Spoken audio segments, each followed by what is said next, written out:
Hey guys, it's Becca with Mama Hodge Crochet. How y'all doing today? I hope you're having a wonderful day. I'm feeling a little bit better today. I've had a little bit of a rough week. The weather here in the Panhandle when it gets to be fall is a rough one for anyone that has any kind of back issues or fibro issues or anything like that. There's a lot of pressure changes in the air. There's a lot of it'll be 80 one day, 60 the next day, drop down to freezing, and then back up. And it's a cycle, and it's rough on the body. So I've been spending a lot of time making some hats, just trying to get through each day. Those painful days are never fun, but I try to stay on the positive side of things. I have made some hats doing Tunisian crochet. I love to do Tunisian crochet. And I looked up some different tutorials and picked my favorite one. The one that I came across was this one. This is called the Honeycomb Stitch. So I'm going to take it off and kind of show you guys a little bit closer. It is a little bit of a yarn eater. You need more yarn for it. This was a Caron Simply Soft, and I had about that much left. One's balled up. Because you're doing your forward pass and your backward pass and everything like that. So this is the honeycomb stitch here. And with this yarn, I'm sure you all know that when you're working with any weight yarn, every weight's going to be a little bit different. So even though it says it's one thing, it doesn't mean that it's going to be as thick as others. So I used two different types of yarn. I used, well, three different types. This is the Caron Simply Soft. I also used Red Heart Soft, and I used, what was the other one? That Vanna's Choice. So the stitches look different depending on the gauge of the yarn. This being a 4, but almost looking like a 3, made the stitches just a little bit tighter. So it's a little bit harder to see like an actual honeycomb working up. The tutorial that I did use for this is the one that led me to continue with the rest of my hats. Because basically what she does is she takes a regular crochet hook. She does the rib stitch back and forth in the back loops only. And but instead of just like a typical 8, she does 21. And so that when you come back through, it's 20. And that way it gives it a nice thick band, because you fold it in half and then you begin your crocheting with the Tunisian hook, and you just do your forward pass and your backward pass. So I was thinking, how fun would it be for me to look up different Tunisian crochet patterns and stitches and just go with that. So I'll link her video in the description box so that you guys can get the gist of how to make it. But like I said, basically I just continued using the same band, but I changed up my stitches. It's not that difficult on changing them up. You're following the basic pattern that she shows, and they end up coming out differently. So that's the honeycomb stitch. The second hat that I made, I went with the Smock Stitch. Now I've learned the Smock Stitch before. I have done it making a throw pillow, and it was one of my favorite stitches. So this hat here is done in the Smock Stitch. See how it makes these really pretty V's? It's absolutely gorgeous. Now I can link the video tutorials that I did use to find out how to do each one of these stitches. I think it might be one of the first tutorials that I do make. I'm gonna wing it, see how it goes. If I don't have the right camera angles and things like that, I will just wait till I can get a camera, but until, I'm gonna try. So we'll see how it goes. This was one of the variegated, and I just love it. So again, I used the same banding that she used for making it look nice and ridged, and that's with a regular crochet hook. And then just start with your forward pass and then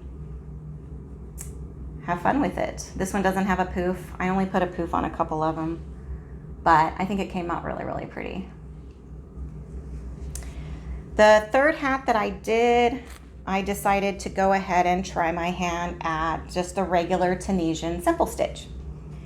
And I used this color for that one, and I have a poof on that. But it's the regular Tunisian Simple Stitch, so that's how that worked up. Again, with the same banding, and I put a poof on this one. I just wasn't quite sure if I should put a poof on all of them or some of them, because some are slouchy, some aren't slouchy. The next one that I made, I used the Honeycomb Stitch again, but this is the Vanna's Choice yarn. So with this one, I couldn't find my 6mm hook. So I decided to use my Tunisian crochet hook as my hook for this, and it made it a little bit wider. So I didn't need as many rows across. On these ones, she does 72 rows across, but this is 60, and it was perfect.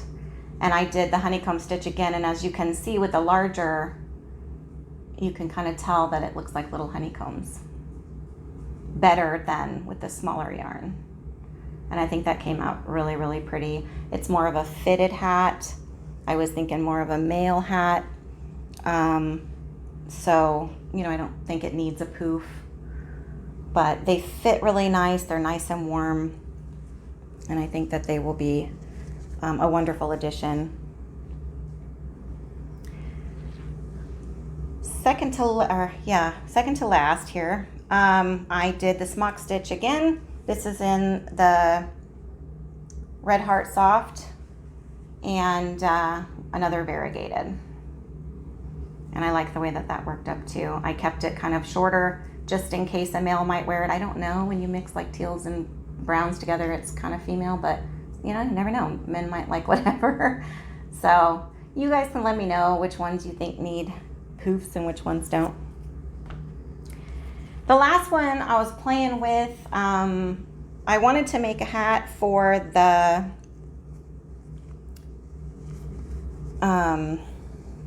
breast cancer awareness. Like I said, I had bought some pink yarn that was nice and bright, and I decided to go with the Tunisian lace stitch. But when it's pretty, but the band's kind of thick, and then the top kind of wants to do like the dopey hat thing. Like I'll just, once on, see it like, but maybe if it had a poof and it could be worn down, it'd be cuter. I don't know, I just feel like I messed up.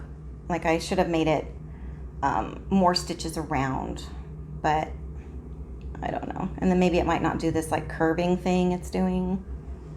It could be more straight if it was just a little bit more stitches, because otherwise you got to like really pull it down. And like I said, maybe with a poof. I don't know.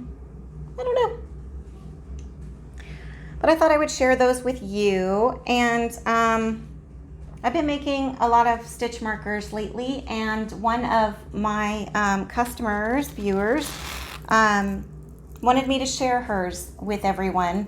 They are for autism awareness, and I ordered the charms and waited for them, and once they came in, put them together. So she ordered a numbered set with the autism awareness ribbons, which are really, really beautiful. They have, you know, they're so colorful. She told me to go ahead and choose what color that I would like. I love the ones that do the lighting like that, and there is that color down in the bottom of the ribbon, and they were my favorite. So yay. Rachel had the department manager at Walmart order a bunch of these, so for now those are the ones that I picked up today, and I will use those up. And then a lot of you have given me different ideas with different links of places to go to get different kinds of rhinestone ones, so I appreciate that. And so that's what I've been working on this week. I know it's not a whole lot. Tunisian hats do take a little bit longer to do, Doesn't work up as quickly as just regular crochet. So, but it's been fun. I've had a lot of fun with it, and I hope you guys enjoyed it. I will work on trying to get a tutorial put together for that, because it's a really fun stitch and I enjoy it. I mean, all the different stitches are fun, but just Tunisian crochet in general is really fun. I've enjoyed spending time with you guys today. I hope you have a wonderful rest of your day. God bless.